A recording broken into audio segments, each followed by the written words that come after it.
Hello friends, कैसे हैं आप सब। तो डिस्कस करते हैं इंपॉर्टेंट टॉपिक है सीटेट के लिए। क्लास नंबर 26 है, कॉग्निशन एंड इमोशन, संज्ञान और भावनाओं। तो क्लास नंबर 26 है, तो चलिए समझते हैं।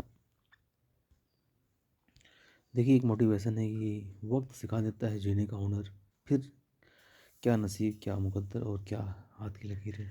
बस मेहनत करना है, बस आपको, बाकी कुछ होता नहीं है हाथ की लकीरों से कुछ। आइए समझते हैं कि पहला है, आपको कहा गया है कि अगर एक विद्यार्थी किसी क्रिया को मूल्यवान मानता है, लेकिन उस क्रिया को करने के लिए उसके पास बहुत कम नियंत्रण हो, तो इस अवस्था में विद्यार्थी किस तरह के भाव को एहसास करेगा।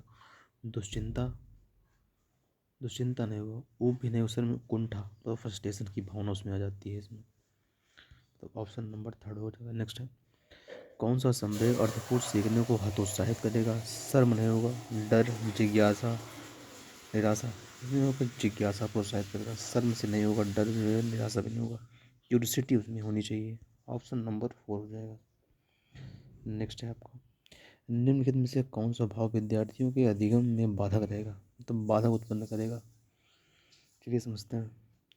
उत्सुकता, कृतज्ञता, जिज्ञासा, निराशा जो होती है होपलेस। नेक्स्ट है, निम्नलिखित में कौन सा आदि संज्ञानात्मक कौशलों का भाग नहीं है। योजना, पर्यवेक्षण, मूल्यांकन। इसमें नहीं हो तो निष्क्रिय अनुकरण नहीं है। आपको निगेटिव पूछा था, तो निगेटिव का निगेटिव हो जाएगा, पैसिव इमिटेटिंग। नेक्स्ट है, समकालीन सिद्धांतों के अनुसार किस प्रकार का कच्चा माहौल संज्ञान को सुशासित करता है। मुद्रक, संपन्न और संसाधन पर पूर्ण। मुद्रक संसाधन, जैसे कि अगर क्लास में अगर पोस्टर प्रचित लगा है तो बच्चे उस चीज़ों को देख कर ज़्यादा अच्छे तरीके से सीखते हैं। तो आपको पहला ज़्यादा होगा, भय मुक्त और धमकी भरा है, तो गलत है आपका। बच्चों को भय मुक्त डरा कर नहीं रखना और धमकियों को नहीं देना बच्चों को। आगम बहिष्कार ये भी नहीं है। पुस्तक केंद्रित नहीं होता, बाल केंद्रित होता है, केवल फर्स्ट होगा। प्रिंट रिच एंड रिसोर्सफुल, मतलब सब कुछ संसाधन उपलब्ध हो। प्रिंट रिच मतलब जो है माहौल ऐसा लगना चाहिए, रूम का जो पोस्टर वोस्टर लगा हो, हर एक चीज़, मतलब जो बच्चा उसको देख कर अनुकरण कर सके, मतलब देख कर सीख सके। ये होता है प्रिंट रिच इन्वायरमेंट। एक विद्यार्थी जो बार बार मिलने वाली असफलताओं का कारण उसकी योग्यता की कमी को मानता है, उसमें कौन सा भाव पैदा हो सकता है। उच्च आत्मसम्मान, उच्च आत्मसम्मान नहीं होगा इसमें। अधिगम निसहायता, मतलब लर्न होपनेस, होपलेसनेस। पॉजिटिव तो होगा ही नहीं इसमें।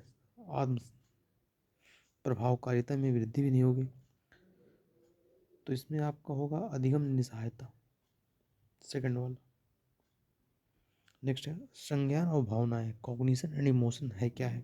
एक दूसरे से स्वतंत्र नहीं होते हैं, एक दूसरे से कभी कभार संबंधित, ये भी सही नहीं, एक दूसरे से परस्पर संबंधित होते हैं, इन रिलेटेड टू ईच अदर। वातावरण कारकों द्वारा प्रभावित नहीं होते, गलत प्रभावित होते हैं। ऑप्शन नंबर थर्ड हो जाएगा आपको। नेक्स्ट है, ऐसी स्थिति में जब परिणाम अनिश्चित है लेकिन ध्यान असफलता पर है, विद्यार्थी निम्न में से किस संवेग का अनुभव करेगा। इस तरह से आनंद तो होगा नहीं उसमें, जब परिणाम अनिश्चित है तो खुशी कोई बात ही नहीं है, उसमें टेंशन होती है, तब एंजाइटी की भावना आ जाती है, चिंता की। उम्मीद भी नहीं है, वो बोरियत कोई मतलब है नहीं आपका, सेकंड होगा, एंजाइटी होगी उसको। नेक्स्ट है, निम्न में से कौन सी भावना छात्रों को सीखने के लिए प्रेरित कर सकती है। बोर्डन नहीं होगा, अत्यधिक भय भी नहीं होगा, आशा होता है, तो होपलेस, होप होता है। ऑप्शन नंबर थर्ड होगा।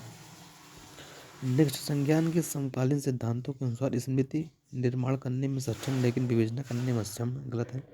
निर्माण और विवेचना करने दोनों में सक्षम होती है आपको। ऑप्शन नंबर सेकंड हो जाएगा आपका। नेक्स्ट है, निम्नलिखित में से कौन सा भाव नहीं है। स्मृति, क्रोध, प्यार, भय। ये सब एक प्रकार का भाव है, तो क्रोध का भाव आता है, भय भी का प्यार, मतलब भय है, प्यार है, सब क्या है, एक प्रकार का भाव होता है, इमोशंस होते हैं, जबकि मेमोरी कोई इमोशन नहीं होती है।